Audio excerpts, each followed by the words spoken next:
안녕하세요. 오늘은 마르틴 루터 14번째 이야기 나눠보도록 하겠습니다.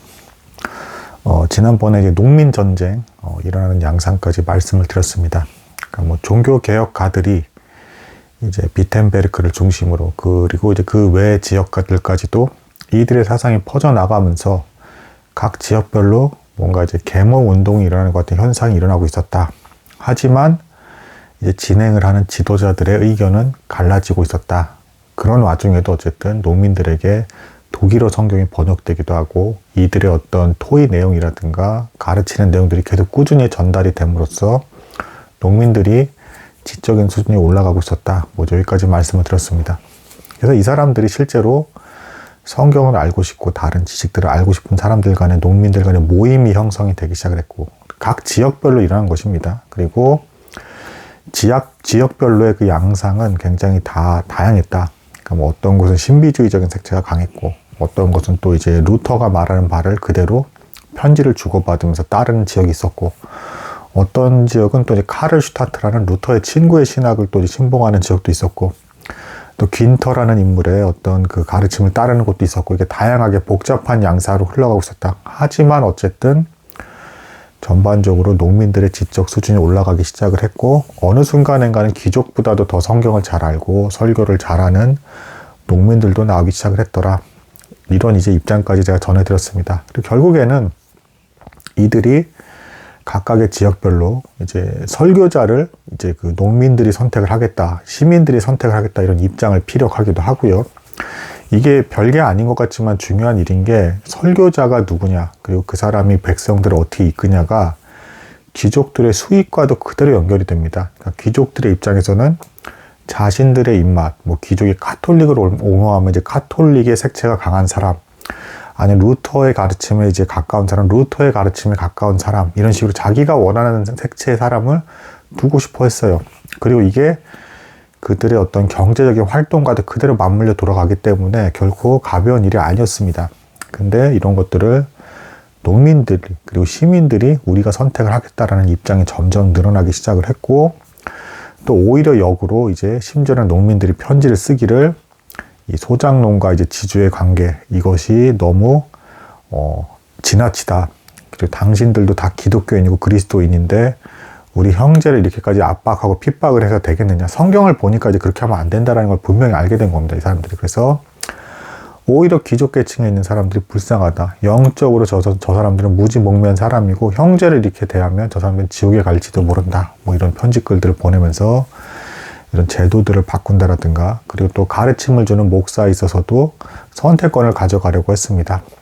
이런 여러 가지 양상들 속에서 결국에는 특히 이제 긴터라는 사람, 이 사람은 영적인 어떤 색채가 굉장히 강했고 하나님의 성령의 역사가 일어나지 않으면 성경은 아무 쓸모짝에도 없다라고 주장을 했어요. 근데 이게 사실은 나중에 이제 칼빈 때에 와서는 이제 어떻게 딱 균형감 있게 잡히냐면 성령의 역사심을 칼빈도 인정을 하지만 그것은 인간이 정확하게 알기가 어렵고 성경을 통해서 비추어 봐서 그러니까 성경을 기준으로 해서 이것이 성령의 역사인지 아닌지를 주도 면밀하게 잘 검토해야 된다.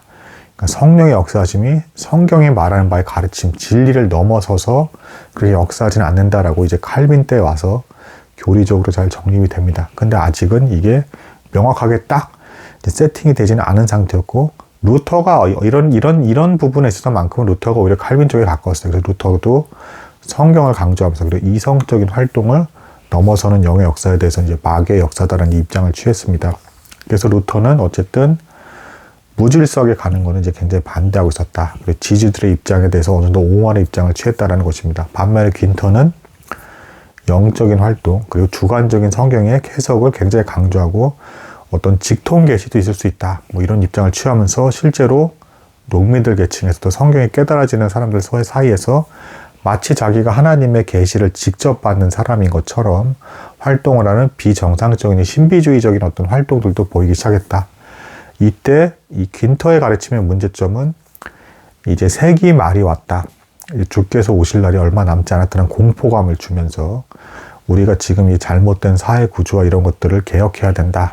그리고 그 계시록의 마지막에는 아마겟돈과 여러 가지 악한 것 세력과의 전쟁이 나오고 있는데 우리가 그런 것들에 참여해야 된다라고 하면서 이제 전쟁까지 묻히게 되는, 그러니까 세상의 종말이 얼마 남지 않았다는 공포감을 심어준과 동시에 전쟁까지 이제 불사하게 돼서라도 개혁을 해야 되고 시민 중심의 어떤 사회를 만들어야 된다라는 입장을 취하게 되니까, 농민들이 사이에서도 어쨌든 성경에 깨달아지는 양상이 다 달랐고 지역별로 굉장히 다양하다라고 했잖아요. 이런 애매모호한 상황 속에서 귄터의 더 자극적이고 극적인 어떤 이런 가르침이 농민들의 깊이 와닿는 경우들이 제법 많았다. 그래서 이 사람들은 정말 농민들, 그 순수한 농민들은 정말 낫과 삽과 이런 이제 부족한 어떤 그런 농기구를 가지고라도 이제 폭동을 일으키면서 이제 전쟁을 이제 수행을 하려고 하는 이런 일들이 발생을 했다.